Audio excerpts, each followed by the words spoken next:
You know, some dates are just etched into history, aren't they? Moments where the world seems to fundamentally pivot. Absolutely. And if there's one day in recent memory that profoundly shifted things for so many people across the globe, it's September 11th, 2001. Yeah, no question. As multiple sources we've been exploring state, quite simply, everything changed after 9/11. Absolutely. The official narrative of that day, the Al Qaeda attacks, the collapse of the World Trade Center towers, the Pentagon damage, Flight 93, it's deeply embedded. Right. Everyone knows that story. But concurrently, I mean, from very early on, questions started popping up. Immediately, yeah. And over the past 2 decades, those questions haven't just lingered, they've kind of evolved into these structured alternative perspectives and theories, challenging, various aspects of that official account. And that's the landscape we're navigating in this deep dive. Our goal isn't really to evaluate or validate these alternative narratives, but rather to explore them neutrally exactly as they're presented in the stack of sources you've shared with us. Right. We have a collection here that largely revolves around this theme. Documentaries and reports like The New Pearl Harbor, Zeitgeist, material implicitly drawing from others like Loose Change. Because they discuss similar claims, yeah. 9/11, 10 Years of Deception, and 9/11 in Plain Sight, all touching on similar ideas. Then there are excerpts from analyses like An American Coup, discussion of documents like The New American Century, found in sources like Shadows of Power, and the proceedings from events like the Toronto hearings. It's quite a body of material. And these sources, collectively, they really challenge elements of the official 9/11 Commission report and related government accounts. So think of us as guides. Exactly. Think of us as your guides through the content of these specific sources. We'll unpack the claims they make, the evidence they put forward, and how they frame the events of that day. Staying strictly within the confines of this material. Precisely. It's an exploration of this particular body of work and the arguments it contains. Nothing more, nothing less. Okay, so how are we going to navigate this? It sounds pretty complex. Well, we've structured this deep dive to follow, hopefully, a logical path. Good. First, we'll identify the key theoretical pillars that consistently appear across these sources. Kind of map them out. Okay, like categories. Exactly. Then we'll do a cross-source synthesis, seeing exactly what each source says about those theories. Who claims what. Got it. We'll look at the types of evidence these sources emphasize. Is it technical, circumstantial, what is it? Then, how they place 9/11 within a broader historical context, analyze their presentation styles as media. Like how the documentaries are made. Yeah, the rhetoric, the visuals, the tone. And finally, we'll touch on the consequences and influence these narratives have had. Again, only as discussed in the sources themselves. Right, so it's really about understanding the internal logic and presentation of these alternative narratives by digging into the specific materials provided. That's the goal. All right, let's unpack this. Starting with the taxonomy seems like a good idea. Looking across the sources, you can see that while their arguments overlap, they tend to cluster around distinct areas of questioning. What are the main theoretical pillars these sources consistently return to? Okay, yeah, if we categorize the primary areas of challenge presented in this material, several definitely stand out. The most prominent, I'd say, especially for its technical focus, revolves around the collapse mechanisms of the World Trade Center towers, WTC 1, 2, and also 7. Right, the controlled demolition idea. That's the category, controlled demolition theories. Okay. The idea that they didn't fall just from the planes and fires, but from something else entirely. What's another major bucket? A significant focus is on the lack of timely military response. Why weren't the planes intercepted? Ah, the stand-down argument. Exactly. This falls under the air defense military stand-down theories, questioning whether the failure was deliberate rather than, say, just accidental confusion. And then there are questions about the planes themselves and the individuals allegedly flying them. Precisely. This is the category we can call anomalies regarding aircraft and hijackers. It raises doubts about the official account of the hijackers' piloting abilities. Could they actually fly those planes like that? That's the question they pose. Also, details of the aircraft's paths and other specifics like passenger communications or airport security footage. Lots of little details questioned there. Often tied to the why behind the attacks, there are claims around finance. Yes, focusing on unusual market activity just before 9/11.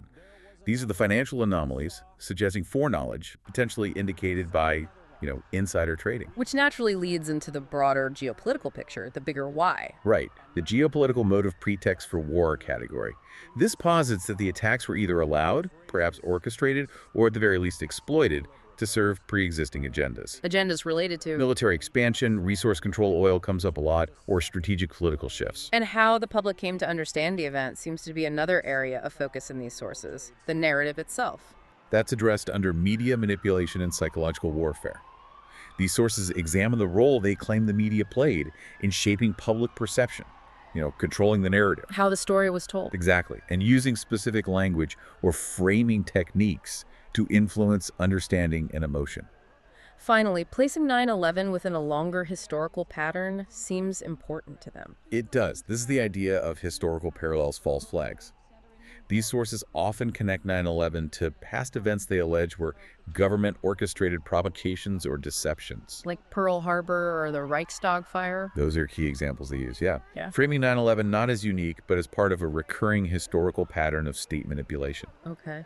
So those are the main categories of questioning and alternative theories that surface repeatedly throughout the sources you've provided. That gives us our roadmap. That's really helpful. Let's start synthesizing across the sources now, diving into what each one specifically claims within these categories. Let's begin where many of these narratives seem to begin. The collapse of the World Trade Center Twin Towers, WTC 1 and 2. Okay. The fundamental challenge these sources pose regarding the Twin Towers is that they did not collapse solely due to the impacts and the fires, as concluded by official investigations like NIST, Right, the official cause. but were brought down by controlled demolition using explosives or incendiaries. That's the core claim. And the new Pearl Harbor dedicates significant time to this, presenting specific technical arguments, doesn't it? It does. It argues pretty forcefully against the official NIST explanation, which it calls the sagging trusses theory, deeming it fundamentally flawed. Fundamentally flawed how? Well, it claims the official account lacks credible evidence for key components.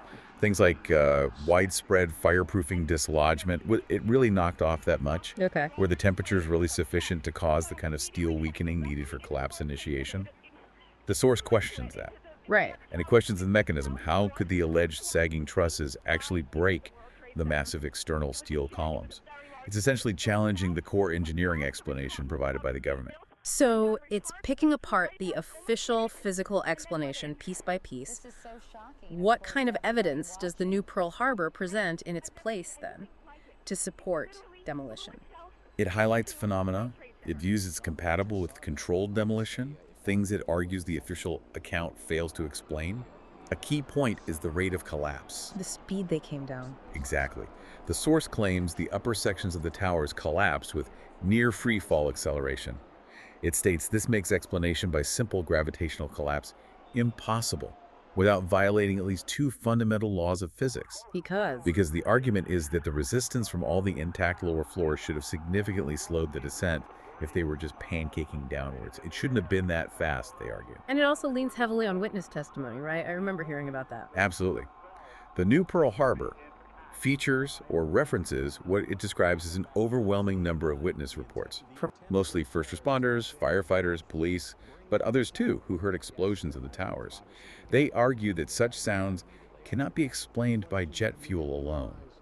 Not just the roar of the fire or debris falling. They claim these were distinct explosive sounds. It also points to the phenomenon of squibs. Twigs, what are those? Those are the visible puffs of dust and debris that get ejected outwards from windows, well below the actual collapsing section of the building. Oh, right. You see those in videos sometimes. Yeah. And the source calls these a typical signature of controlled demolitions, where explosive charges are fired sequentially down the building. Okay. And there was a more graphic point raised, too, about body fragmentation. Yes, that's a difficult point they raise. The source questions how a simple gravitational collapse, where bodies would presumably be crushed or trapped between floors, could result in such extreme body fragmentation and widespread distribution of remains. Like finding parts far away. Exactly. It cites findings of firefighter body parts on the roof of the adjacent Deutsche Bank building as an example. It presents this as incompatible with the official pancaking collapse model.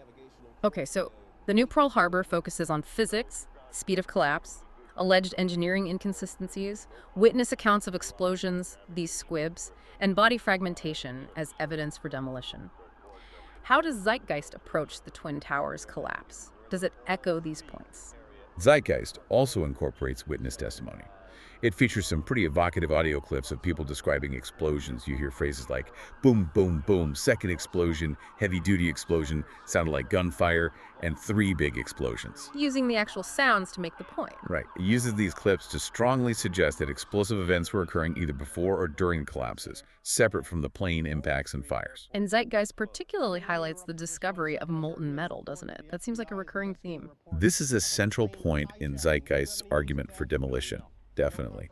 It emphasizes reports of molten steel or molten iron being found under the rubble of both Twin Towers and WTC-7 weeks after the attacks. Weeks after, still molten. That's the claim, often quoting a source describing pools of this intensely hot, glowing material. Zeitgeist presents the fact that this finding is largely absent from official reports as highly suspicious. It asks pointedly, this is important evidence. Where did that come from? Implying it shouldn't have been there if it was just fires and collapse. Exactly. Jet fuel and office fires, they argue, don't burn hot enough to melt steel or iron into pools like that. And it connects that molten metal directly to a specific incendiary material, right? Precisely. Zeitgeist explains thermite. It describes it as a mixture of aluminum and iron oxide, and also mentions superthermite as a potentially more advanced version. And what does thermite do? It states these materials burn incredibly hot and are capable of cutting through steel. Critically, the byproduct of the reaction is molten iron. So Zeitgeist links this process directly to the molten metal reported under the debris, suggesting thermite or superthermite was used to weaken the structure and was the source of that molten iron. It also suggests it contributed to the massive dust clouds. The film even uses graphics to illustrate the thermite reaction cutting steel beams. So Zeitgeist converges on witness explosions, but really strongly emphasizes the physical evidence of molten metal and explicitly connects it to thermite. What about the source, An American Coup? Does it weigh in on this? An American Coup provides a very specific, almost forensic argument related to thermite. It focuses on the analysis of dust collected from ground zero. The actual dust from the site. Yes. It features an interview with Jeanette McKinley, who describes finding these peculiar tiny chips in the WTC dust.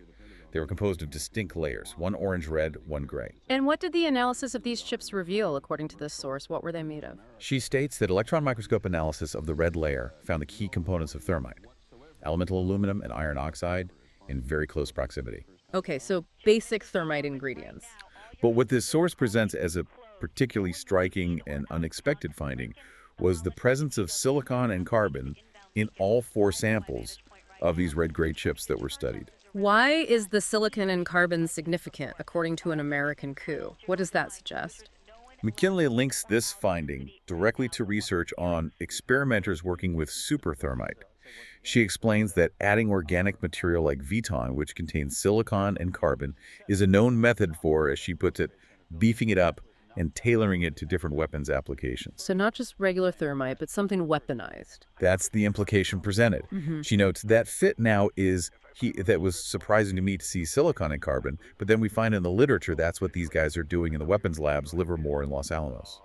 This source presents the presence of these specific components in the dust chips as compelling physical proof that a form of weaponized thermite, or superthermite, was present and likely used in the destruction. Wow, that's a very specific technical claim based on dust analysis. So, to sum up the Twin Towers demolition arguments from these sources, the new Pearl Harbor emphasizes physics, the speed of collapse, engineering inconsistencies, witness sounds, squibs, and body fragmentation. Right. Zeitgeist highlights explosion witnesses, molten metal, and explicitly links these to thermite, illustrating the process.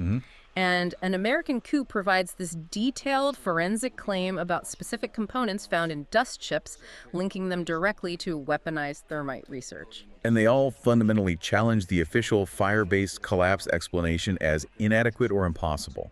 They converge on the idea that the collapses were not natural, but involved some form of planned destruction, just using different types or different facets of alleged evidence to make their case. Okay. Now let's look at WTC-7. This was the third building, the 47-story skyscraper that collapsed later in the day. Importantly, it wasn't hit by a plane, right? It only suffered fires and some damage from the Twin Towers collapse nearby. Correct. And the alternative claim for WTC-7 is also controlled demolition. The argument here is that its collapse was too symmetrical, too rapid, too much like a classic controlled demolition to be caused solely by the fires and debris damage it sustained. What do the sources say specifically about WTC-7? How do they argue this? The New Pearl Harbor, and also the excerpt we have from 9/11 debate, NIST versus the New Pearl Harbor, both highlight the sudden collapse as indicative of a planned demolition. The nature of the collapse, how it came down straight, fast, and uniformly, is presented as the primary indicator. It just looked like a demolition, they argue. And Zeitgeist also focuses heavily on WTC-7, doesn't it? It does. Zeitgeist labels the WTC-7 collapse as especially difficult to explain within the official narrative. It makes a significant point that the 9/11 Commission report itself implicitly admitted that it could not explain this collapse How so? by simply failing to mention it at all in its main text, just omitted it. Really, the collapse of a 47-story building wasn't mentioned. Not in the main body of the report, according to the Zeitgeist. The film reiterates the key facts. 47 stories, no plane impact, collapsed late in the afternoon around 5:25 p.m. after experiencing fires, and importantly, like with the Twin Towers, it mentions the finding of molten steel underneath its rubble as further evidence inconsistent with a fire-induced collapse. So the sources agree that WTC-7's collapse is particularly suspicious, citing the lack of a plane impact and the characteristics of the speed, the symmetry. Yes. And Zeitgeist adds the point about the 9/11 Commission's silence and the molten steel finding, reinforcing the demolition claim. Exactly. Across these narratives, WTC-7's collapse is often presented as one of the clearest, maybe even the smoking gun, points of contention with the official account. Okay, shifting gears now, let's look at the air defense system. The official account generally describes a system struggling with unprecedented chaos, confusion, miscommunication, unexpected simultaneous hijackings. What do these sources claim happened? Why the failure to intercept? The core claim within these sources is fundamentally different. It's that the failure of what they describe as the most advanced air defense system in the world to intercept any of the 4 hijacked planes for over an hour and a half was not a result of confusion or incompetence, but an intentional stand-down, deliberate inaction. That's a huge claim. Does the new Pearl Harbor present specific details to support this? It does. It argues that despite having arguably the most advanced and sophisticated air defense system in the world, the U.S. military failed to intercept any plane. It specifically cites a Secret Service agent named Garabito, who testified that the plane, ultimately heading towards the Pentagon, was tracked for at least 30 minutes before impact. Tracked for 30 minutes. Yes, raising the question. If it was tracked for that long, why wasn't it intercepted? It seems like enough time, the source implies. And it includes a very striking claim about Vice President Cheney specifically. Yes, this is a major point in the new Pearl Harbor. It presents a claim, citing a specific account allegedly from Norman Mineta, that Vice President Cheney gave a direct order for the military not to shoot down the plane heading towards Washington. An actual order not to shoot. That's the claim presented. It recounts a reported exchange. Young man said his vice president of the plane's 10 miles out, do the orders still stand? And the vice president sort of whipped his head around and said, of course they do. This is framed as direct evidence of a specific order to stand down, to let it happen. Wow. And this source also connects this alleged order to the Pearl Harbor analogy we'll explore later, right? It does, explicitly. It draws a parallel to the claim that FDR gave orders essentially telling forces, don't interfere with Japan's overt act of war, suggesting, a historical precedent for a leader allowing an attack to happen to achieve a larger goal, like entering a war. Beyond a direct order, does the new Pearl Harbor suggest other factors that might have facilitated a stand down? How else could it have happened? It proposes that the real reason, or perhaps a contributing factor for the air defense failure, was the high number of military exercises that were being run by NORAD on September 11th. War games on the same day. Yes, multiple exercises. It quotes Webster Tarpley suggesting that staff exercises or command exercises involving simulated scenarios, maybe even simulated hijackings, are perfect for a rogue network to manipulate systems or sow confusion under the guise of a drill. Okay, so the exercises could have been cover or just cause chaos. Or both. Furthermore, the source points out something technical, that the security level for the NORAD computer system, known as Infocon, was allegedly dropped to its lowest level, normal, on the evening of September 10th. And the significance of that. They argue this would make it easier for anyone to penetrate or manipulate these critical air defense command and control systems. It lowered the security barriers right before the attack, is the claim. So, the new Pearl Harbor builds a case for intentional stand down based on an alleged direct order from Cheney, distracting military exercises happening simultaneously, and weakened computer system security. How does Zeitgeist address this aspect? Zeitgeist echoes the NORAD stand-down claim, but uses it more as a rhetorical point to support its broader thesis of insider involvement. It doesn't go into the same level of detail as New Pearl Harbor. How does it frame it? It asks, somewhat sarcastically, do you think some people in a cave were able to have NORAD stand down? Implying. Implying, within the context of the film's narrative, that only individuals with high-level access within the U.S. military or government could possibly orchestrate such a comprehensive failure of the entire air defense system. It's used to point the finger inwards. Okay, so both sources point to the lack of interception and the military exercises as suspicious, but the new Pearl Harbor provides more granular claims like the alleged Cheney order and the Infocon level change as supporting evidence for intentionality. Correct. The new Pearl Harbor goes into much more detail in building the specific case for a deliberate stand-down, using these alleged actions and system statuses. Zeitgeist uses the failure more broadly to suggest inside help was necessary. Right. Let's move to the next category. The questions raised about the aircraft themselves and the alleged hijackers. These sources don't just question the collapses or the military response, they question fundamental elements of the official narrative about who was actually flying the planes and how they did it. Exactly. The core claim here is that there are significant doubts, based on the hijackers' documented flying skills, about whether they could have physically flown those large commercial jets in the way described in the official account. Like the maneuvers they performed. Precisely. And beyond that, there are claims of unexplained anomalies regarding other details, like the passenger phone calls made from the planes or the lack of certain airport security footage. The new Pearl Harbor is particularly comprehensive in detailing these points. Okay, so how does the new Pearl Harbor challenge the hijackers' piloting abilities specifically? It questions the capabilities of individuals like Marwan al-Shehi, who allegedly flew Flight 175 into the South Tower, and Ziad Jarrah, allegedly on Flight 93. It actually references the 9/11 Commission's own descriptions of their limited flight training or, frankly, poor skills in small planes. So the official report acknowledged they weren't great pilots. According to this source, yes, it did acknowledge limitations. Despite this, the source asks how they could then perform highly complex maneuvers like steep, high-speed descents near ground level, hitting specific targets, and making precise banking turns. It questions why they would take unnecessary risks if they were such novices. It cites any specific example. Yes, it cites a Cleveland air traffic controller who witnessed Flight 93's rapid descent, saying something like, the computer can't keep up with it, suggesting a level of control or speed seemingly beyond what was officially attributed to Jarrah. And what about Hani Hanjour, who allegedly flew Flight 77 into the Pentagon? That was a particularly complex maneuver, wasn't it? Yes, that's heavily questioned in the new Pearl Harbor. It labels Hanjour basically a hopeless amateur, based on reports from his flight instructors. Yet, the source questions how this same person could allegedly execute the incredibly difficult, tight, 270-degree spiral descent at high speed required to hit the Pentagon at low altitude. The source implies that this maneuver would require significant skill and experience, casting doubt on the official account of his capabilities and therefore his role. Okay, so questions about basic flying ability. Beyond piloting, the source questions passenger phone calls made from the planes.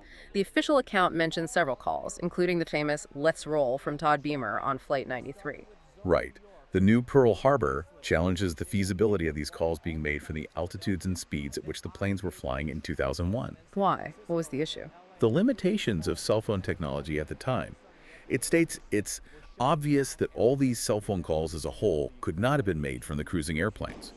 It argues that cell towers are designed for ground-based use, and making reliable connections from a fast-moving plane at high altitude was highly problematic, if not impossible back then. Does it look at specific calls? Yes, it analyzes specific calls mentioned in the official report, those from Peter Hansen and Brian Sweeney on Flight 175 and Todd Beamer on Flight 93, citing their reported altitudes and speeds at the time of the calls, and essentially asks for technological evidence that such calls were genuinely possible under those conditions.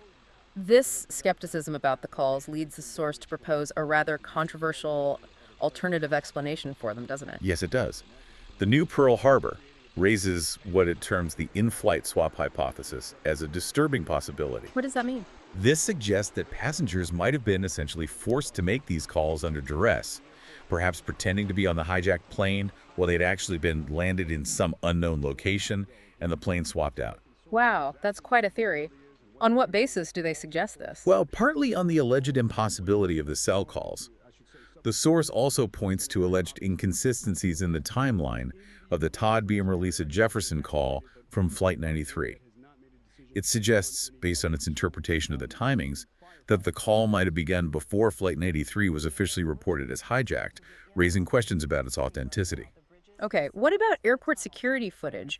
Surely there's footage of the alleged hijackers boarding the planes. That's another point of contention in the new Pearl Harbor. It questions the lack of clear, definitive airport security footage, proving that all 19 alleged hijackers actually boarded the specific plane they're claimed to have been on that morning.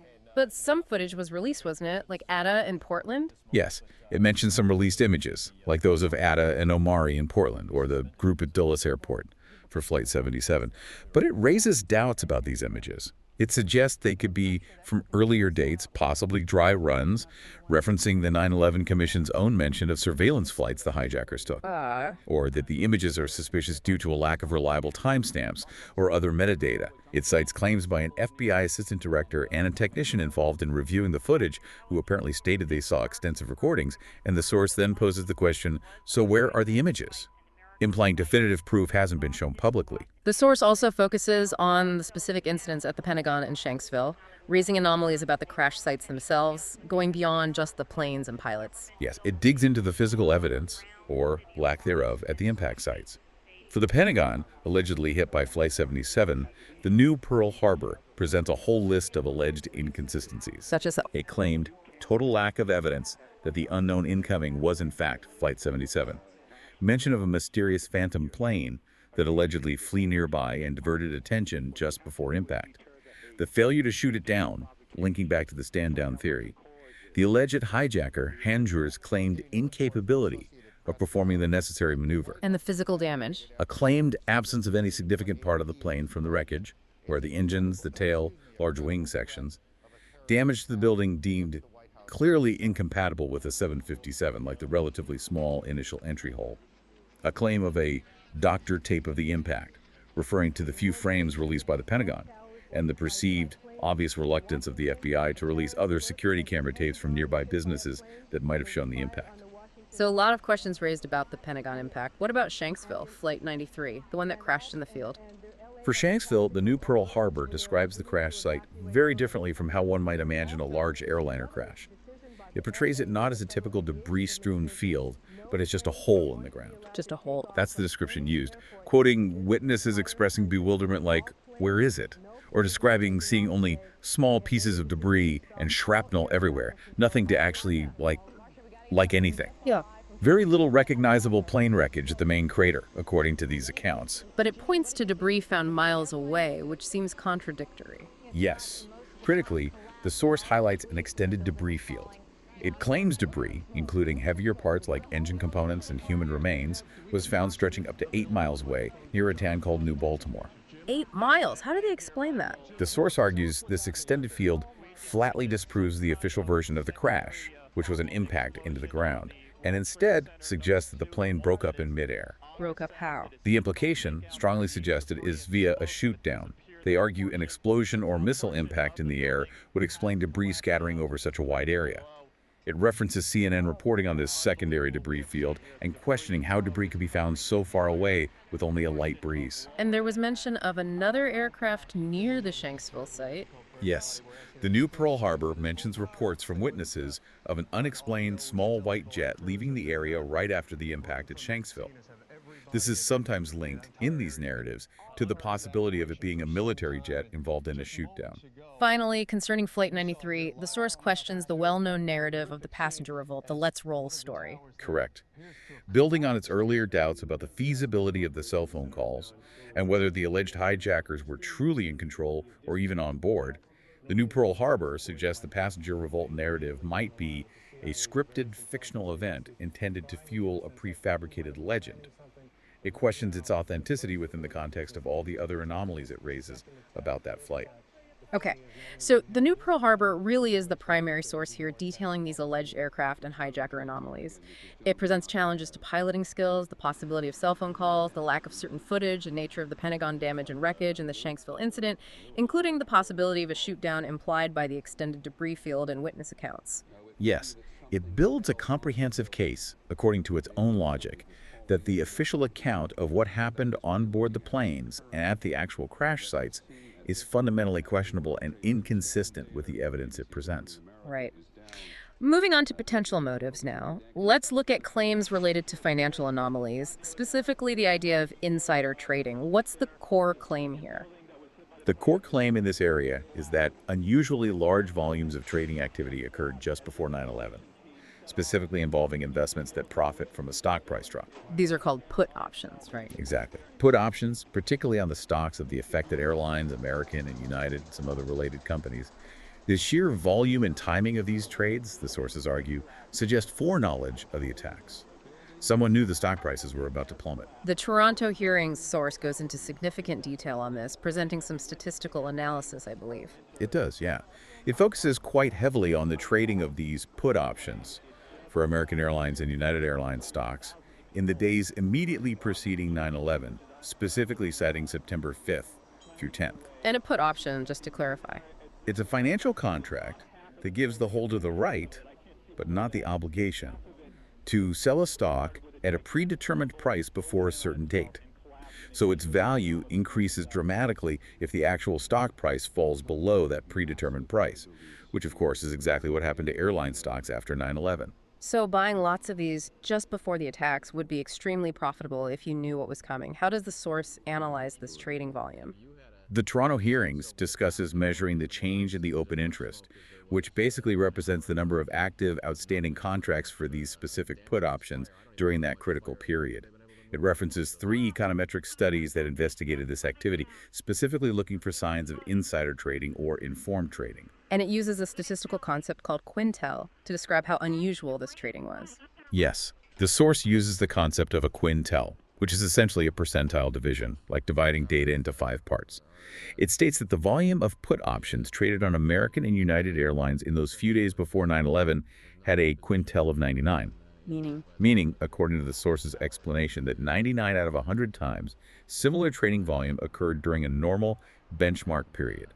This implies that the pre-9/11 activity was exceptionally high, falling into the top 1% of trading periods based on this measure. So statistically very rare. Extremely rare. Yeah. The source goes on to argue that the probability of this level of activity happening purely by chance is incredibly small. It uses the figure 1 in 100 billion. Based on this statistical improbability, it concludes that this activity strongly suggests informed trading. Someone or some group knew something. Okay, so that source provides the detailed statistical argument for financial foreknowledge through options trading. Does Zeitgeist touch on the financial aspect at all? Zeitgeist mentions the financial side, but from a slightly different angle. It focuses more on the source of the funding for the attacks themselves. Not who profited, but who paid. Exactly. It quotes the 9/11 Commission report stating that the U.S. government has not been able to determine the origin of the money used for the 9/11 attacks. The commission admitted they couldn't trace the money. According to this quote in Zeitgeist, yes. And the film highlights the Commission's further statement that, ultimately, the question is of little practical significance. Little practical significance. Who paid for 9/11? Zeitgeist jumps on that phrase, labeling the official dismissal as amazingly disingenuous and arguing the question is actually of massive consequence. It rhetorically asks, doesn't it matter who paid for 9/11? While it doesn't delve into the insider trading analysis like the Toronto source, it uses the official inability or perhaps unwillingness to trace the funding as another point of suspicion related to financial motives, implying maybe a deliberate avoidance of uncovering the money trail. Interesting. So the Toronto hearings presents detailed statistical analysis of stock options trading as evidence of foreknowledge and profiting. Zeitgeist, on the other hand, highlights the official report's perceived disinterest in tracking the funding source itself as suspicious. They both touch on the financial dimension, but with different focuses. They do. One focuses on who might have profited from the outcome, the other on who might have enabled the attacks financially in the first place. both suggesting something hidden related to money. Okay, let's dive into the broader alleged motives now. The geopolitical claims that these sources present. This seems really central to many of the narratives. It absolutely is. The core claim in this category is that 9/11 was not just a terrorist attack carried out solely by al-Qaeda, but was deliberately orchestrated, or at least knowingly allowed to happen, or cynically exploited by powerful figures within or connected to the U.S. government And the purpose. to serve pre-existing plans for military intervention, achieving geopolitical dominance, and crucially controlling vital resources like oil. The new Pearl Harbor frames this immediately with that powerful historical parallel we mentioned earlier. It does. It draws a direct analogy between 9/11 and Pearl Harbor, presenting both as convenient pretext used to justify wars that were already desired or planned. How does it make that connection? It claims FDR used the public outrage from the attack on Pearl Harbor to enter WWII, a war the source alleges the U.S. had already been preparing for months in advance. Okay. Similarly, it argues President Bush used the public indignation and grief following 9/11 to launch a war on terror, including the invasion of Afghanistan, that had already been prepared in the smallest detail. Does it offer any proof for that Afghan war plan being ready? To support the latter claim, it cites reports from CNN and Time magazine alleging that a detailed military plan to attack Afghanistan was already sitting on President Bush's desk on September 10, 2001, the day before the attacks. Wow. So framing 9/11 as the necessary spark for military action that was already fully planned and just waiting for a justification. What does Shadows of Power add to this geopolitical motive? Shadows of Power emphasizes the long-term influence of securing American interest abroad on U.S. foreign policy, particularly the critical need to secure energy resources, Oil, mainly. primarily oil in the Persian Gulf. It notes that countries in that region are described as having energy resources larger than all the rest of the world together, and contrasts this with the U.S. consuming about 26% of world oil, but only producing around 4% domestically. This establishes a clear, long-standing economic and resource-based motive for maintaining control or influence in the Middle East. And it directly links post 9/11 policy to a specific influential group and their stated goals, doesn't it? Yes, it explicitly connects the wars in Iraq and Afghanistan and the broader post-9/11 foreign policy shifts to the principles outlined by the influential think tank, the Project for the New American Century, or PNAC. What were PNA's goals, according to this source? It states that PNA's principles were fundamentally about achieving and maintaining global superiority and desire for domination. It quotes Michael Ledeen, presented as a leading neoconservative funnel associated with these ideas, saying things like, "Creative destruction is our middle name. We tear down the old order every day. Our enemies have always hated this whirlwind. They must attack us in order to survive, just as we must destroy them to advance our historic mission." That's quite a quote. It is. Shadows of Power presents PNI's ideology, particularly this idea of creative destruction and asserting dominance as a driving force behind the post-9/11 military actions. It views the subsequent wars essentially as consequences of this pre-existing desire for global hegemony, with 9/11 providing the perfect opportunity.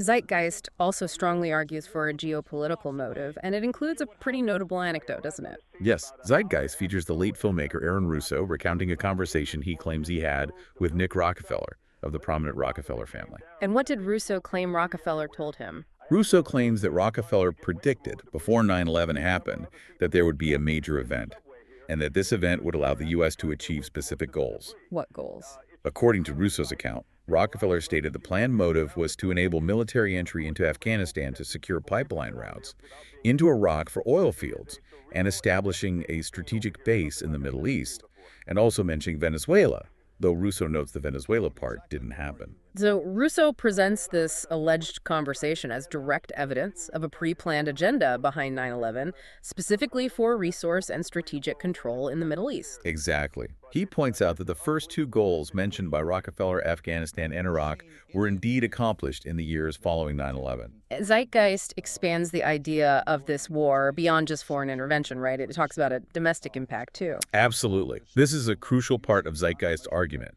It argues that 9/11 was also a pretext for another war as well, the war against you, meaning the public. It connects the attacks directly to the subsequent passage of legislation like the Patriot Act, the creation of the Department of Homeland Security, and the Military Tribunals Act. It claims these laws were completely designed to destroy your civil liberties and protect those in power. What specifically do they allow, according to the film? Zeitgeist alleges these laws permit things like warrantless searches and surveillance, indefinite detention without charge, and even torture, all under the suspicion of being labeled a terrorist. It frames 9/11 as a manufactured or exploited crisis used to justify a massive erosion of fundamental rights domestically. Okay, so these sources converge on the idea that 9/11 served a pre-existing agenda, though they highlight different facets. The new Pearl Harbor uses the Pearl Harbor parallel and claims of prior war planning for Afghanistan. Right. Shadows of Power focuses on the long-term drive for resource control, especially oil, and the PNAC ideology of dominance and creative destruction. And Zeitgeist presents the Russo-Rockefeller anecdote for the resource motive and also strongly links the event to post-9/11 domestic policy changes and the erosion of civil liberties via the war on terror at home. Yes, they collectively argue that the true motives driving the response to 9/11, or perhaps even the event itself, according to some claims, were strategic, economic, and self-serving for powerful insiders, going far beyond merely countering al-Qaeda terrorism. Let's explore how these narratives perceive the role of the media in all this and what they refer to as psychological warfare. How did the story get shaped, according to them? The core claim here is pretty damning towards mainstream media. They argue it was not an independent reporter of events, but essentially acted as a tool. A tool for who? For the power establishment, as Zeitgeist puts it, a tool to disseminate the official narrative, to actively suppress alternative views, and crucially, to manipulate public emotion, fear, anger, patriotism to achieve specific political goals. Zeitgeist seems particularly pointed in its critique of the media's role. It is. It asserts that the media serves the powerful, aiming to keep the public distracted and naive. It specifically highlights the media's constant, relentless repetition of keywords like terrorism, terrorists, and 9/11. Why focus on the repetition?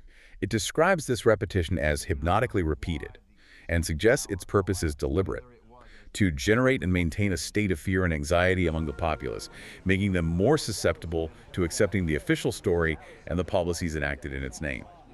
The film visually reinforces this with that memorable, rapid montage of news anchors just saying those specific words over and over. It also offers explicit advice to the viewer regarding information sources, doesn't it? Yes, very directly. It features a speaker advising, quite bluntly, turn off your TV, get your news from other sources. They state definitively, the only truth you know is what you get over this tube. Implying TV news is the main problem. Yes, it reinforces the idea that mainstream television news is fundamentally untrustworthy and perhaps the primary vehicle for disinformation, even claiming that an entire generation that never knew anything that didn't come out of this tube. A very strong anti-mainstream media stance. And Zeitgeist even finds significance in the name 911 itself, suggesting it was chosen deliberately as a psychological tool. It does. It argues that naming the event 911, which directly links it to the emergency phone number 911, was a conscious act of psychological warfare. How so? Compared to other events? It points out that this deviates from standard naming conventions for major historical events like Pearl Harbor or the Oklahoma City bombing or 3 Mile Island. The source claims this specific naming strategy elevates this historical significance artificially and is designed to create a stark before 9/11 and there's after 9/11 mindset, constantly reinforcing the trauma and solidifying its impact, along with the subsequent policy shifts, in the public consciousness every time the date is mentioned. That's an interesting point about the name itself. The Toronto Hearings source also discusses how alternative views, or the people holding them, are treated by the media. Yes, it focuses specifically on the tactic of dismissing critics of the official narrative by labeling them conspiracy theorists. A term we hear a lot. Right. A speaker in that source notes, they can't answer the physics, they can't answer the questions, so what else can they do when you're getting difficult questions? Of course, you just smear the person that's asking those questions. So the label is seen as a way to avoid substance. Exactly. The source frames the term conspiracy theory not as a neutral descriptor, but as a pejorative label and a deliberate rhetorical device. It claims this label is used by proponents of the official story and the government itself, which it accuses of being in the business of telling people not to listen to alternative explanations or challenging questions. And it contrasts this conspiracy theory label with a concept it introduces, trying to reframe the discussion. It does. It introduces the concept of state crimes against democracy, often abbreviated as SCADs, How does it define SCADs? as concerted actions or inactions by government insiders intended to manipulate democratic processes and undermine popular sovereignty. The source argues that 9/11 fits this definition, and that using a term like SCADs is important because it allows for a serious discussion of potential high-level government criminality or manipulation without immediately being shut down by the dismissive conspiracy theory label. It tries to lend academic legitimacy to the inquiry.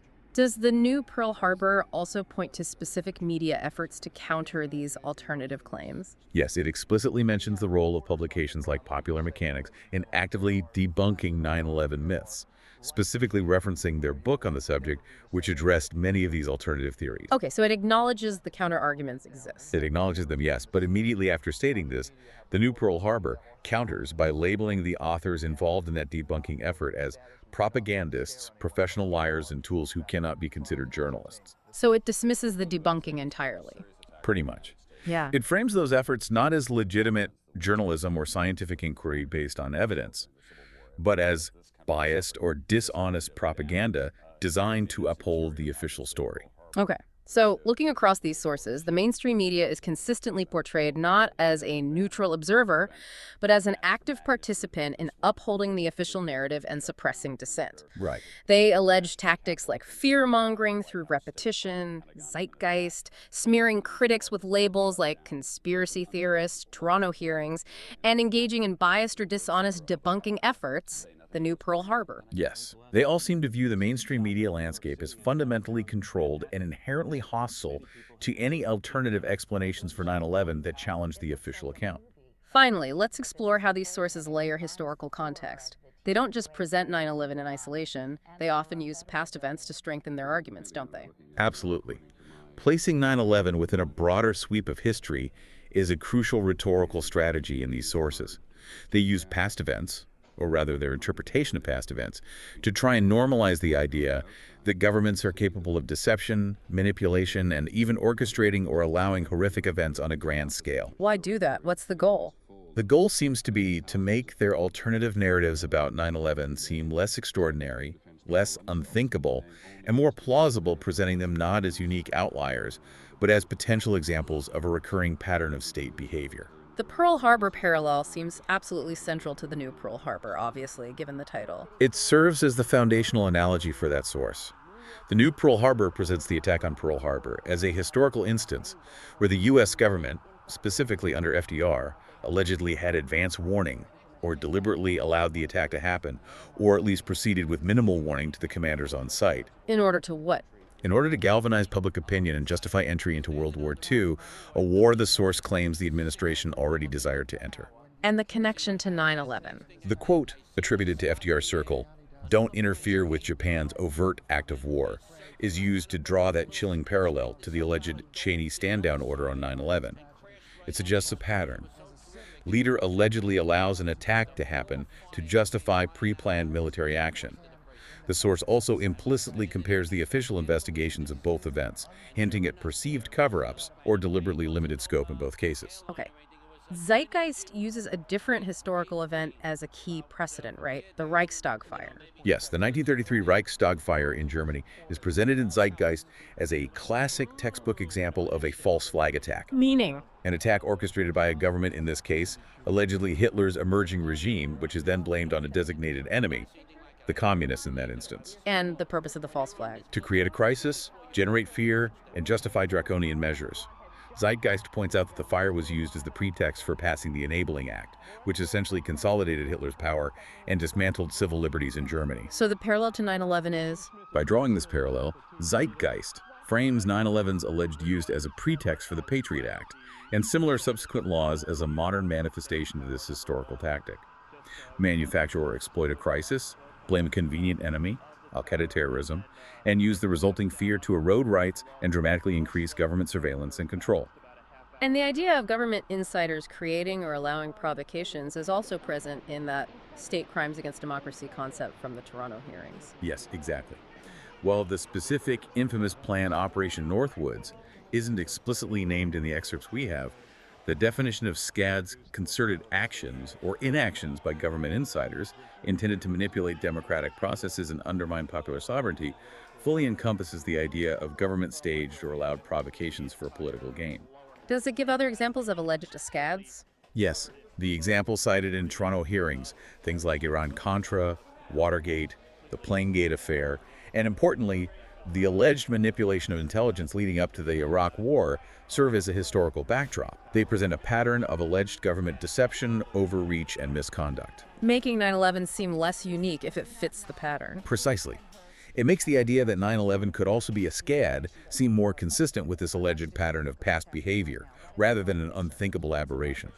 Also, Zeitgeist's mention of alleged anti-terror exercises coinciding exactly with the actual bombings in Madrid 2004 and London 2005, same scenario, same station, same time, is another point presented to suggest prior knowledge or coordination, aligning with the idea of using drills as cover or opportunity, a theme often discussed in relation to Northwoods-type scenarios. Zeitgeist also provides a much longer historical view related to financial systems, doesn't it? Way back. It does. It includes a detailed segment tracing the history of central banking, discussing major financial panics like those in 1907 and 1929, and critiquing the creation of debt-based monetary systems. Why bring that history in?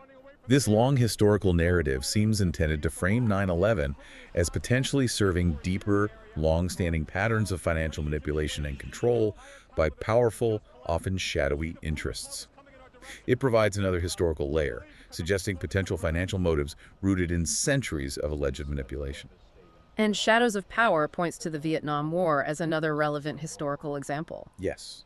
By discussing alleged practices in Vietnam, like supposedly funding both sides of the conflict or imposing illogical rules of engagement that hampered U.S. forces, Shadows of Power presents that war as another historical instance potentially manipulated for strategic and financial gain, possibly prolonging the conflict unnecessarily. So it reinforces the idea that wars might not always be what they seem. Right. It adds Vietnam to the list of examples, suggesting a pattern that they allege 9/11 fits into a pattern of conflict being used or manipulated for hidden agendas. So, these historical examples, Pearl Harbor, Reichstag fire, alleged scads, banking history, Vietnam, they aren't just tangential points or interesting facts. They are actively deployed by the sources, strategically. Absolutely. They're used to argue that government deception, manipulation, cover-ups, and even the potential willingness to allow harm to their own citizens for political or financial gain are not unprecedented, are not unthinkable, but are in fact recurring themes throughout history, at least according to these sources' interpretations. And the effect is to suggest that the core claims about 9/11 in these alternative narratives are not outside the realm of historical possibility, but rather potentially consistent with alleged past actions of powerful states and institutions. That seems to be exactly the rhetorical function, to make the alternative 9/11 narrative seem historically plausible. We've delved into the key theories and how each source presents them, examining the alleged evidence and the historical framing they use. Now let's maybe turn the lens onto the sources themselves as media products. How do they actually use rhetoric and aesthetics, filmmaking techniques, tone to make their case more persuasive? That's a great angle, because looking at these documentaries and reports, especially the films like Zeitgeist or The New Pearl Harbor, you definitely see conscious choices being made. Choices designed to shape the viewer's perception and emotional response, going way beyond just presenting a list of facts or claims. What are some of the dominant emotional tones they seem to employ? What feeling do they try to create? There's often a palpable sense of anger and indignation. You really feel it. Directed at? Directed at the official narrative, which they portray as a lie, directed at those who defend it, like the media or debunkers, and directed at the perceived perpetrators and anyone who allegedly covered it up. You hear it in the frustrated voices discussing being labeled conspiracy theorists in the Toronto hearings. That smearing tactic we talked about. Yeah. You feel it in the strong, almost aggressive language used against media figures in the New Pearl Harbor. And it's very explicit in the anti-establishment sentiment, like that rap song in An American Coup that just bluntly states 9/11 was an inside job. There's also an element of fear that seems quite intentional in some of them. Yes, fear is definitely generated, or at least heightened, particularly when they discuss the erosion of civil liberties.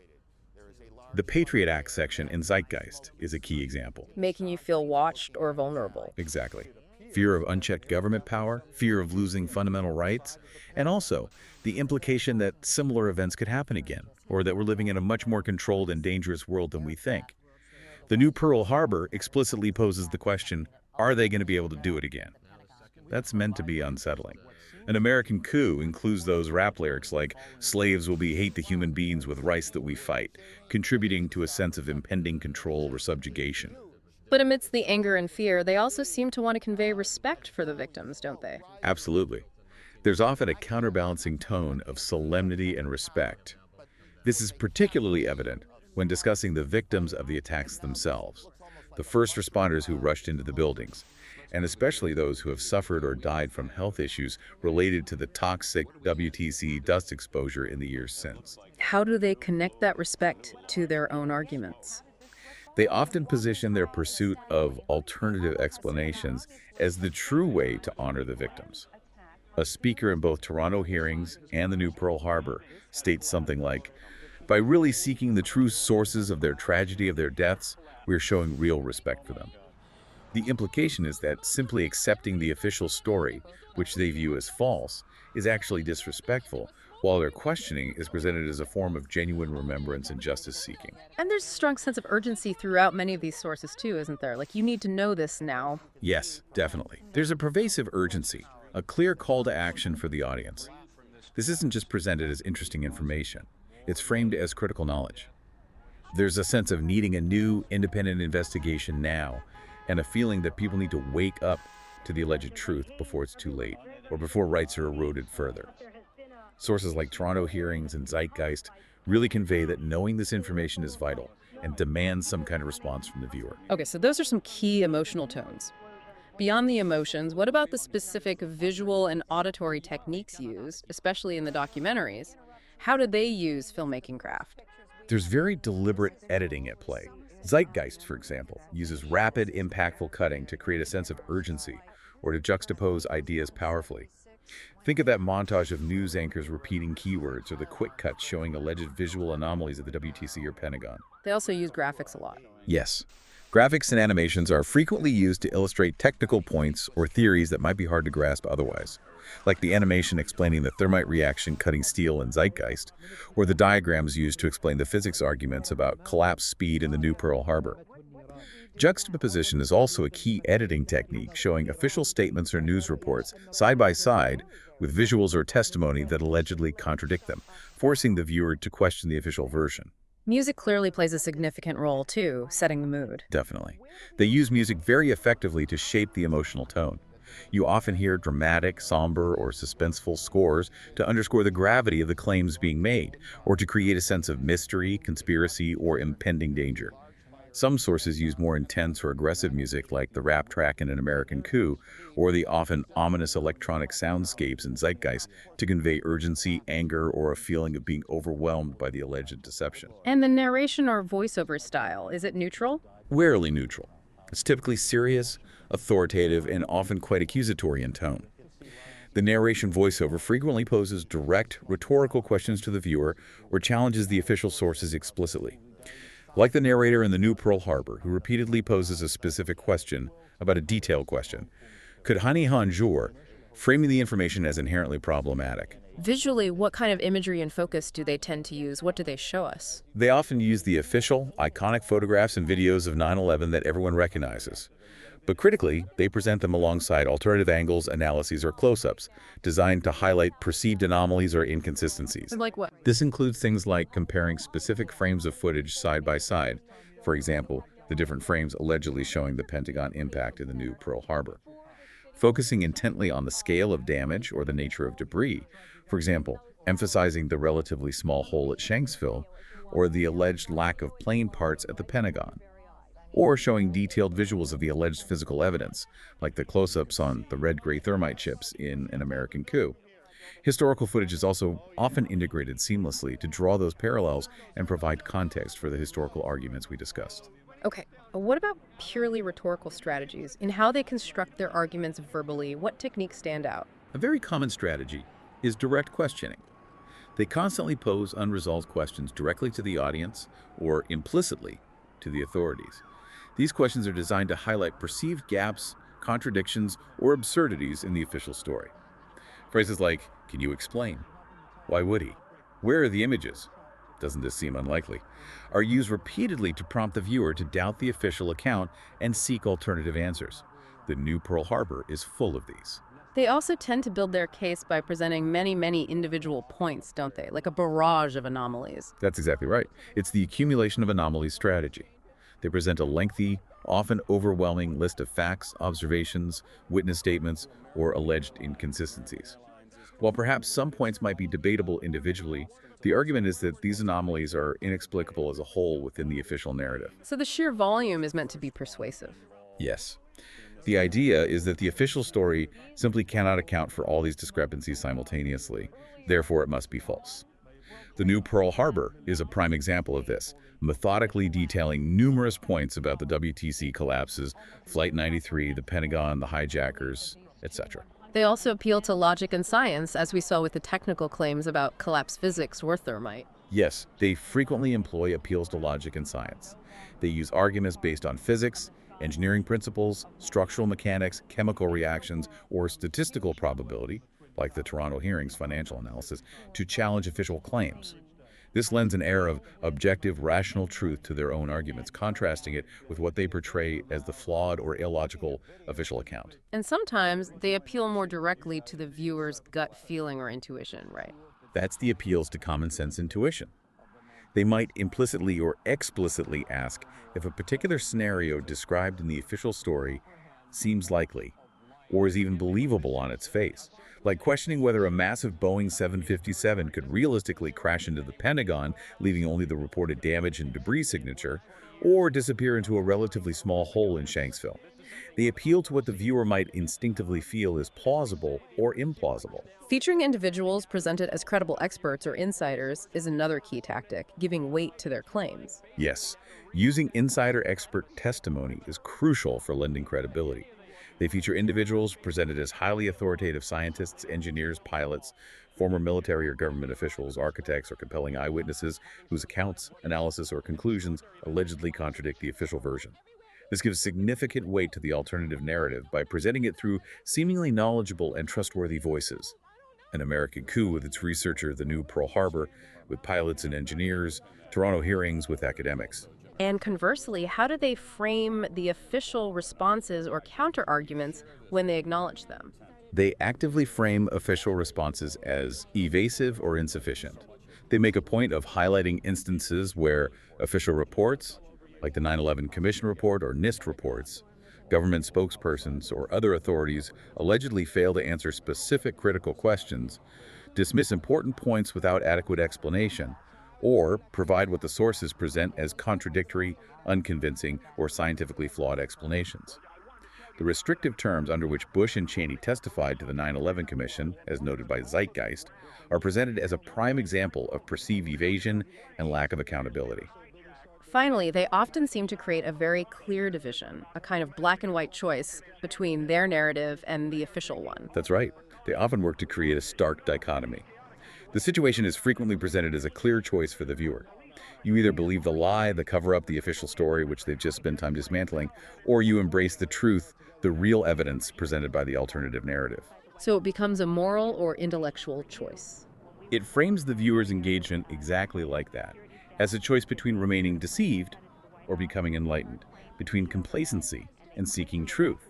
It's a powerful rhetorical move used effectively in sources like Toronto hearings and Zeitgeist. It's really clear then that these sources aren't just presenting information neutrally. They're using a whole toolkit of sophisticated techniques, strong emotional appeals, carefully crafted visual and auditory cues, specific rhetorical strategies, all working together to build a highly persuasive case for their alternative explanations. It goes way beyond just stating claims. They're actively trying to shape how the audience feels and thinks about the entire event. They are absolutely constructing a complete alternative narrative experience, not just presenting a dry list of disputed facts or unanswered questions. Okay, so having looked at how these narratives are constructed and presented, let's consider the impact and influence they and the broader 9/11 truth movement associated with them have actually had over the past 2 decades. How do the sources themselves talk about their own impact? Well, according to the sources themselves, the impact has been significant and pretty far-reaching, both politically and culturally. Politically, they argue that the official account of 9/11, which they contest, served as the primary pretext for two major wars, Iraq and Afghanistan. As discussed in the Toronto hearings. Yes. And they link this directly to immense loss of life, huge financial costs, and ongoing regional instability in the Middle East. They see the wars as a direct, devastating consequence of the event and its official explanation. And domestically within the U.S., the impact is also presented as profound, right? Particularly regarding laws and rights. Absolutely. They claim that 9/11 led directly to a major and, in their view, deliberate erosion of civil liberties. This happened through the rapid passage of legislation like the Patriot Act, the creation of the Department of Homeland Security, and the authorization of things like the Military Tribunals Act. Which sources highlight this most? Zeitgeist and the Toronto hearings are particularly strong on this point. These laws are depicted as fundamentally altering the relationship between the government and the citizen, allowing for unprecedented levels of surveillance, reduced due process, indefinite detention possibilities, and even sanctioned torture, all under the broad umbrella of national security.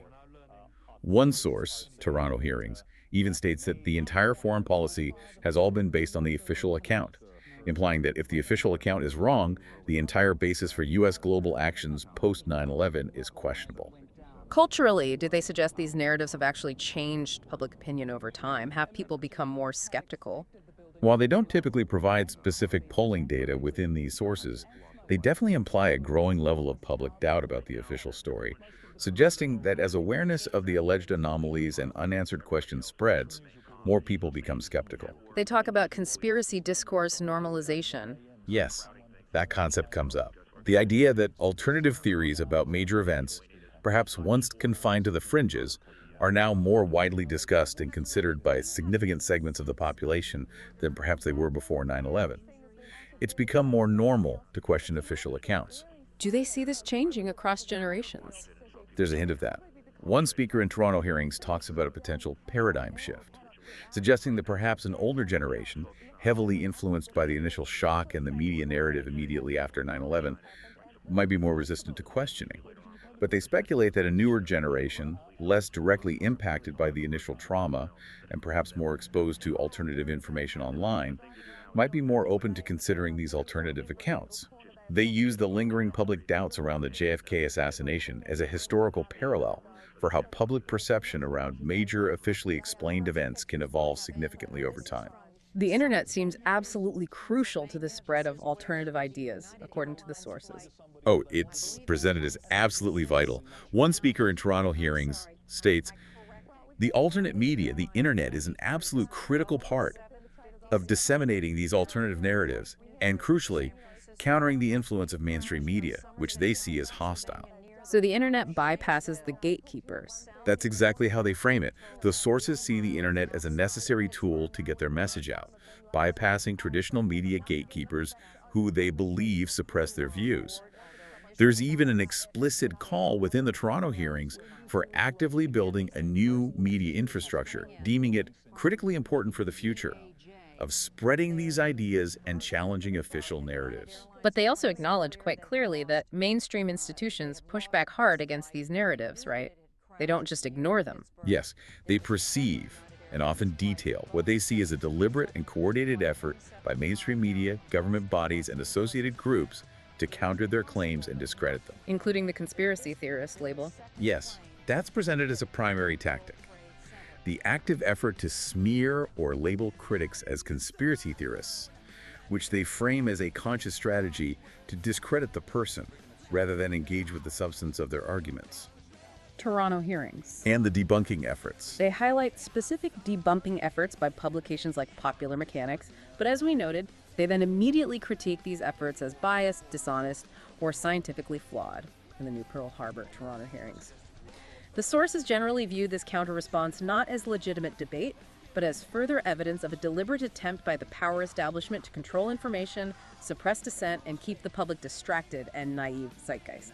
Okay, so according to these sources, their alternative narratives have had significant real-world political consequences, like enabling wars and impacting civil liberties.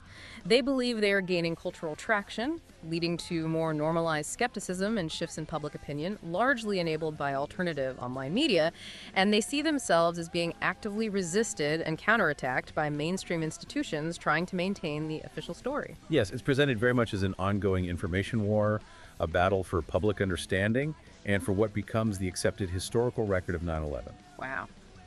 We have covered a vast amount of material in this deep dive. We've really tried to explore the major alternative narratives about 9/11 as they are presented in the specific sources you shared, films like The New Pearl Harbor, Zeitgeist, reports like American Coup, analyses touching on shadows of power in the Pianecki documents, and proceedings like the Toronto hearings, among others implicitly covered by the shared themes. Yeah, we've mapped out those key theoretical categories: demolition, stand down, hijacker anomalies, financial angles, geopolitical motives, media manipulation, historical parallels. We've synthesized the specific claims and the alleged evidence put forward by each source within those categories. Looked at the types of support they use: technical, circumstantial, witness testimony, historical analogy. Examined how they layer that historical context to make their claims seem more plausible. Analyze their rhetorical and aesthetic strategies, the filmmaking, the tone, the persuasive techniques. And discuss the consequences and influence they claim their narratives have had over the past 2 decades. And through it all, we've seen how these sources actively, and often aggressively, challenge the official account of 9/11. They present alternative explanations for the collapse mechanisms of the WTC towers. Arguing for demolition over fire, citing explosions, molten metal, thermite, the speed of collapse. Questioning the air defense response. Alleging an intentional stand down rather than just confusion or incompetence. Raising multiple anomalies regarding the aircraft and the alleged hijackers. Doubting piloting capabilities, the feasibility of passenger calls, the crash site evidence at the Pentagon in Shanksville, the lack of clear security footage. And proposing deeper geopolitical and financial motives. Like resource control, the Pianetsi ideology, insider trading profits, going way beyond the officially stated al-Qaeda plot. Okay, so based purely on the content of these specific sources we've examined today, what are the key claims and points they raise that they argue remain inadequately addressed by official accounts, or that they believe deserve renewed, independent scrutiny? Where do they say the official story falls shortest? According to these sources, several points stand out prominently. The consistent reports and alleged physical evidence, specifically the electron microscope findings in an American coup of thermite or superthermite components, and the multiple accounts of molten metal found at ground zero weeks after the collapses. They argue this hasn't been adequately explained or investigated officially. The collapses themselves, too. Yes, the physics of the collapses. They highlight the near freefall speed of the Twin Towers collapse and the detailed physics and engineering arguments they make against a solely fire-induced, gravity-driven progressive failure. And the collapse of WTC-7, specifically the 47-story building not hit by a plane, is repeatedly cited as requiring a far better, more transparent explanation than they feel has been officially provided by NIST or others. What about the air defense failure?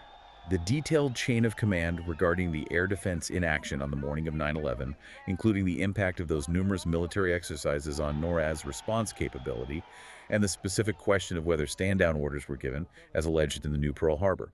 These are points they argue are not fully transparent or resolved. And the financial side. The stark statistical anomaly of the pre-9/11 put options trading, particularly the analysis presented in the Toronto hearings, is framed as compelling evidence of foreknowledge that they argue warrants a serious independent criminal investigation, which they claim never happened adequately.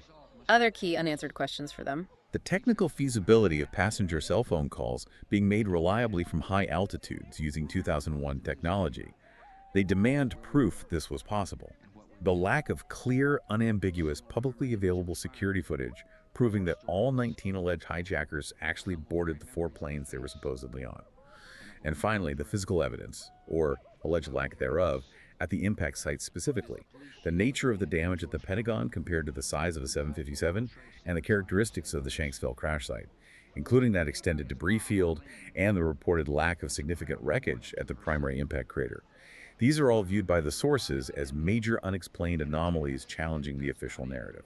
And just reiterate, how do these sources typically frame the official explanations that are provided for some of these points, like the NIST report on the collapses? Generally, the sources tend to portray the existing official explanations, whether it's NIST's collapse theory, the official account of cell phone calls, or the explanation for the Shanksville debris field as fundamentally flawed, based on faulty assumptions, speculative, incomplete, or in some cases, even as deliberate attempts to mislead or obscure the truth.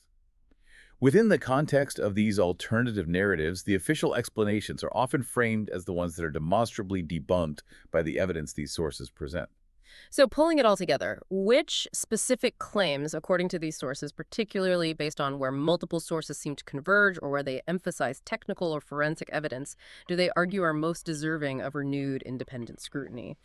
If there were to be a new investigation, what would they want to focus on?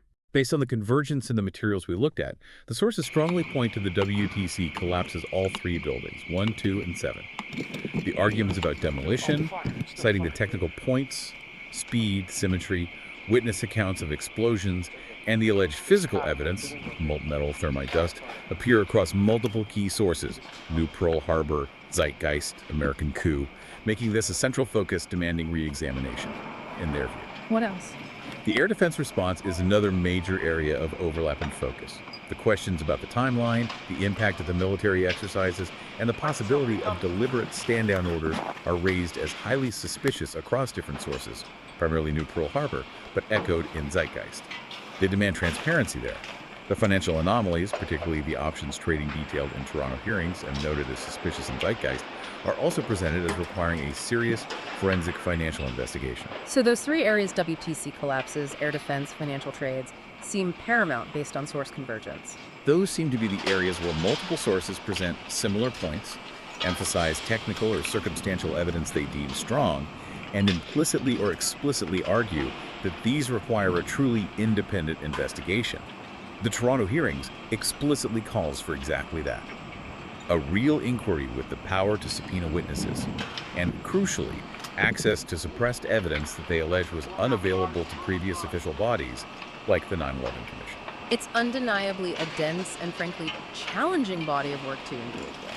Exploring these sources really presents a complex, sometimes contradictory web of claims that stand in stark contrast to the widely accepted understanding of 9/11. It definitely does. And exploring them, even just as presented, leaves you with a lot to consider about how historical events are officially defined, how alternative narratives are constructed and gain traction, and the enduring, often passionate quest for answers surrounding that pivotal day.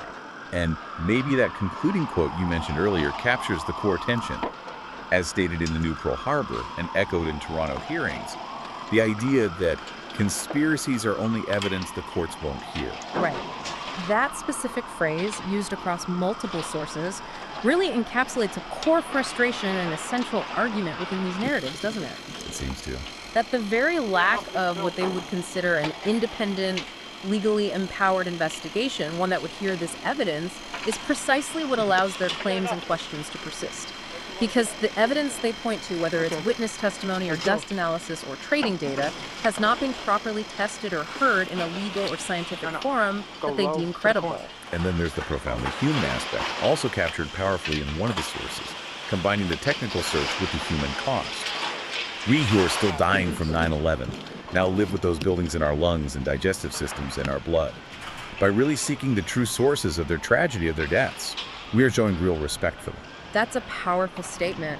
It really connects the sometimes abstract or technical arguments about physics or geopolitics back to the very real, ongoing human cost of the event and its aftermath. It suggests that, for some involved in these narratives, uncovering what they see as the full truth is fundamentally about honoring those who suffered and continue to suffer. A quest for truth presented as a form of respect. Well, this has certainly been a deep dive into a sensitive and complex topic. We've journeyed through it, guided solely by the content and the arguments presented within the specific sources you provided us. We've really just acted as your guides to navigate this particular body of material. Our aim throughout was simply to provide you, the listener, with a clearer understanding of the landscape of these specific alternative narratives as presented in this stack of sources, helping you see what claims they make, how they attempt to support them, and how they fit together without endorsing or refuting them ourselves. Keep asking questions, keep thinking critically about all the information you encounter from any source, and thank you for joining us for this deep dive. Farewell for now. Whoever said somebody declared war on us, it certainly looks like it. Good. Stay off the side.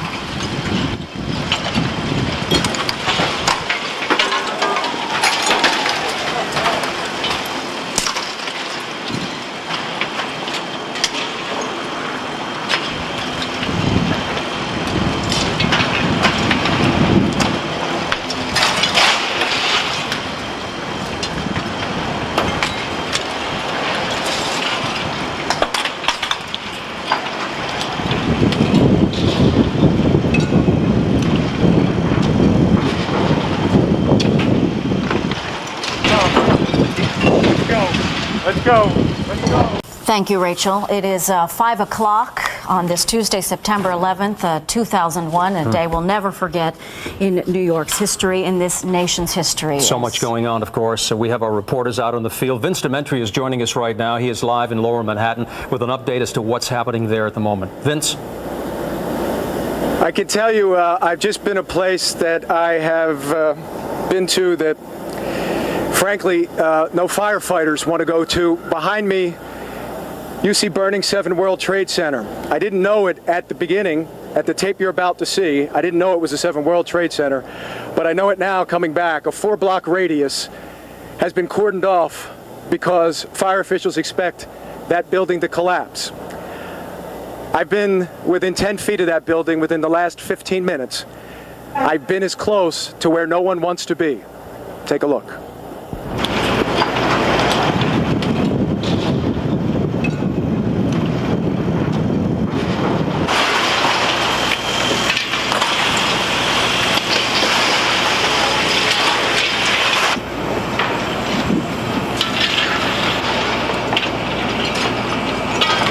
When you first saw it and walked up to it, you heard it as you were racing to it, but to see it's another thing. What's the first thing that went through your head just after initially seeing it? I just wanted to cry, to be honest with you.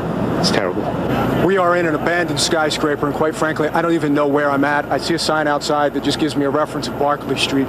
As you can see all around here, the windows have been blown completely out.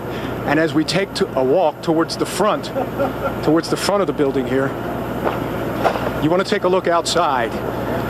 If you have never been to war, like I have never been to war, then this is what it looks like. We don't know what that building is. We don't know where this building is, but they're obviously on fire. Maybe there's a chance that they could collapse. I've been on this earth for 37 years. I've never been to a war, but I can only imagine that this is as close as I've ever come. It's an unbelievable sight. I've never seen something like this. And I'm 20 years on this job. This is the worst I've ever seen it before. It's unbelievable, the devastation. We got burnt cars. We have the top of the World Trade Center toppled onto the street. We have we don't know how many people are missing right now. We don't have that number yet, but I'm sure that there is. I've heard reports that there are just bodies littering the street. Well, there's reports of people trapped inside the building, but we haven't gone. We can't go in yet until the fire's under control.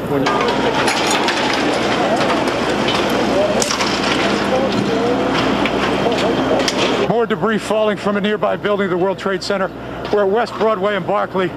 Very difficult to breathe here, but look around. This must have been ground zero where this thing blew up. Car after car after car, buses, completely obliterated and burned straight down to the steel.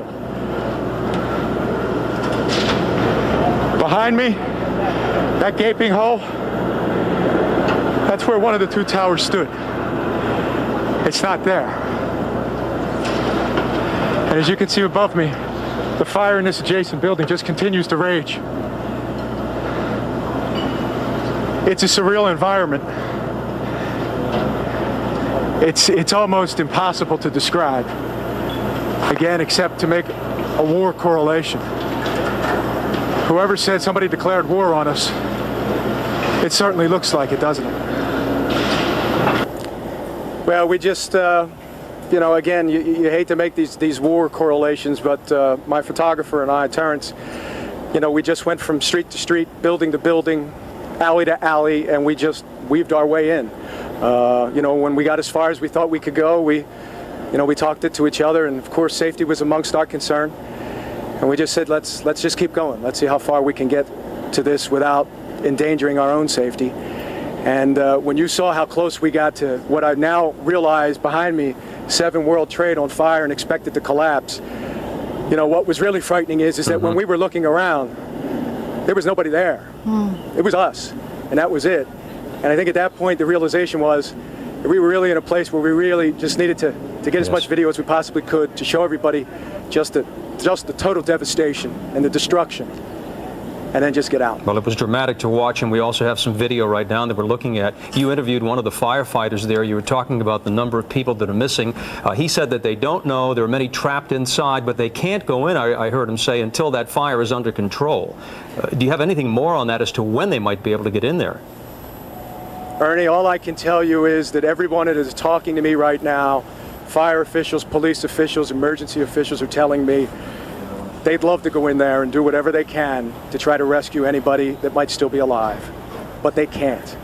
There are too many things on fire. There are too many buildings that they are concerned with collateral damage that could collapse at any minute. And imagine the catastrophe that would then take place, that if you sent in hundreds, maybe thousands of rescuers to be in that situation, to have 50, 60, 70 tall skyscrapers around them collapse on them.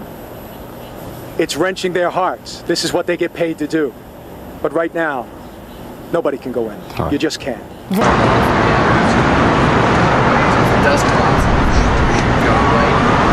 Oh, where the fire's taking most of it, right? So that's the weakest part.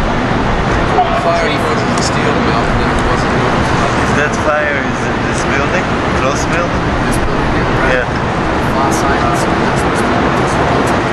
Looks like this building is burning. Yeah, burning.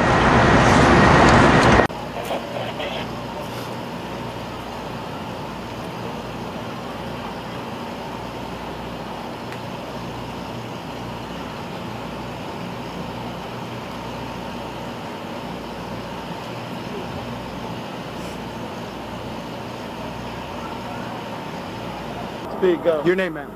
Barbara Crowley, Crowley. NYU Medical Center. Okay, tell me what you know. All I know at this point is they're trying to establish an outdoor hospital facility like we've set up at Chelsea Piers, a triage unit, for the personnel that are attending to the scene, not to the injured in the scene.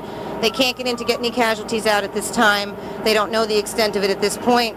What we're doing now is going up to get medical supplies, to bring down trauma physicians down here, to set up the surgical unit and the triage unit down here, in addition to, if anybody out there can help, any vendors who have food or supplies. The firemen have no food, nothing but snacks. They need fluids, they need water, and they need protein foods. This is just the beginning of what they're facing. So we need masks. We need TB masks. Holy shit! What is it? Just went down. What just went down? World Trade 7. It did go down before. No, 7. Number 7. Oh my God! Oh my God! They're running! Terrence! The whole building just collapsed. Terrence! Terrence!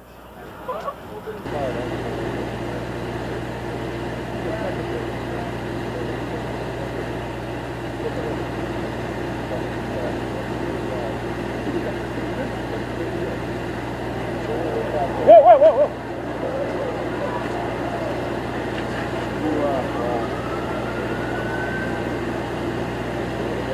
We go back to Vince Demetri now, who is right in the area of where Building 7, the World Trade Center, collapsed just moments ago. Vince appears to be getting ready. I want to make sure Vince can hear us. Vince, can you hear us yet? Again, that building collapsing just moments ago, 47 stories down there on Vesey Street. Vince was across the street from that building just moments before it collapsed, and then went ahead and filed a report a few minutes ago telling us about what he saw to be ground zero there. Burned out cars, debris everywhere. Again, you'll take a look at it. Again, this is not one of the Twin Towers. This is a building that fell just moments ago. It had been burning for hours. There's Building 7, incredible. 47 stories down to the ground. But thank goodness Vince had the foresight to move, and we're looking to hear from Vince here. I think the most eerie thing was to look at the videotape of Vince and his photographer walking around the area and seeing how desolate it was. Yes. No bodies, right. Burned cars, debris, parts of buildings, not too far away from where they stood, what was one of the towers had been standing. And again, we're waiting for Vince to talk to us. But again, Building 7 has gone down. We should also point out, we believe that firefighters, rescue teams, and police had moved back from that building before, what you're about to see again here on videotape, knowing that fire could not be fought because of the instability of the structure, because of the fire that had burned since shortly after 9 o'clock this morning. Dana Tyler is joining us in the